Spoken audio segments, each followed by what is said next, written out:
ہر مسلمان پر لازم ہے کہ وہ تقدیر پر ایمان رکھے کہ جو کچھ اس کے حق میں اچھا ہے برا ہے کچھ بھی ہے وہ مقدر ہو چکا ہے۔ انسان کو نہ تو ایسا پیدا کیا گیا کہ بالکل وہ پتھر کی طرح ہے، اور نہ ایسا پیدا کیا گیا کہ وہ خود ہی مختار ہے سب چیزوں کا، نہ ایسا پیدا کیا گیا۔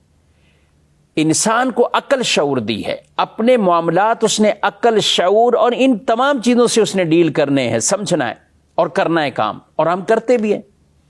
لیکن اس کے بیسک پیچھے جو عقیدہ رکھنا ہے وہ تقدیر کا عقیدہ رکھنا ہے کہ تقدیر میں جو کچھ ہے وہ مجھے مل کر رہے گا۔ قُلْ لَن يُصِيبَنَا إِلَّا مَا كَتَبَ اللَّهُ لَنَا، کیا آپ ان سے فرما دیں ہمیں ہرگز کوئی مصیبت نہیں پہنچے گی مگر وہ جو اللہ نے ہمارے لیے لکھ دی۔ حضرت عبداللہ بن عباس رضی اللہ تعالیٰ عنہ کا قول کہ ساری مخلوق اگر کسی کو نفع پہنچانا چاہیں اور وہ اس کی تقدیر میں نہ ہو، مقدر میں نہ ہو، تو وہ نفع نہیں پہنچا سکتے،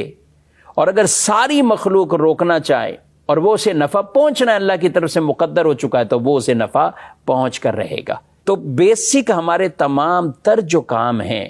وہ اچھے برے، نوکری لگنا، نوکری چھوٹ جانا، رزق کا وسیع ہو جانا، برکت آ جانا، یا رزق کا کم ہو جانا، کسی کا پیدا ہونا یا فوت ہو جانا، یہ سارے معاملات اسی طرح چلیں گے اور ہوتے رہیں گے جیسے اللہ نے ہمارے لیے مقدر فرمایا۔ مسلمان کی کیا شان ہے اور اس کا ایمان کیا ہو کہ وہ اس تقدیر کے خیر اور شر ہونے پر راضی ہو۔ اس لیے تقدیر کے بارے میں ایمان مفصل کے اندر بھی یا دیگر چیزوں جہاں پہ بھی تقدیر کی بات آتی ہے تو وہ تقدیر پر ایمان لانا، یعنی جو کچھ اللہ نے میرے لیے مقدر کیا ہے وہی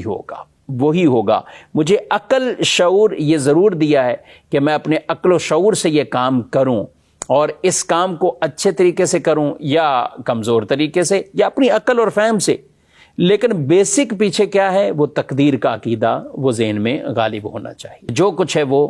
من جانب اللہ ہے اور مقدر ہے ہمارے لیے۔ مولا کائنات شیر خدا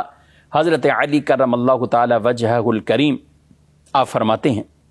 سرکار صلی اللہ علیہ وآلہ وسلم کا فرمان ہے، بندہ جب تک 4 چیزوں پر ایمان نہ لے آئے وہ اللہ پر بھی ایمان نہیں لا سکتا، یعنی اس کا اللہ پر بھی ایمان نہیں۔ ان میں سے پہلی چیز لا الہ الا اللہ، لا الہ الا اللہ، اس کی گواہی دے، اور اس بات کی گواہی دے میں اللہ کا رسول ہوں، اللہ نے مجھے حق کے ساتھ مبعوث فرمایا، یعنی نبی کریم صلی اللہ علیہ وسلم فرما رہے ہیں لا الہ الا اللہ، اس کی گواہی دے اور میری رسالت کی گواہی دے۔ موت کے بعد اٹھائے جانے پر اس کا ایمان ہو، موت کے بعد اٹھائے جانے پر، اور تقدیر کو مانے۔ جامع ترمذی شریف کی حدیث پاک ہے۔ اور ایک اور روایت میں کلمات کچھ زائد ہیں کہ تقدیر پر، اس کے خیر اور اس کے شر ہونے پر ایمان۔ تو جیسی بھی ہے وہ من جانب اللہ ہے اور وہ مقدر ہے، اس پر ایمان ہونا اس کا ضروری ہے۔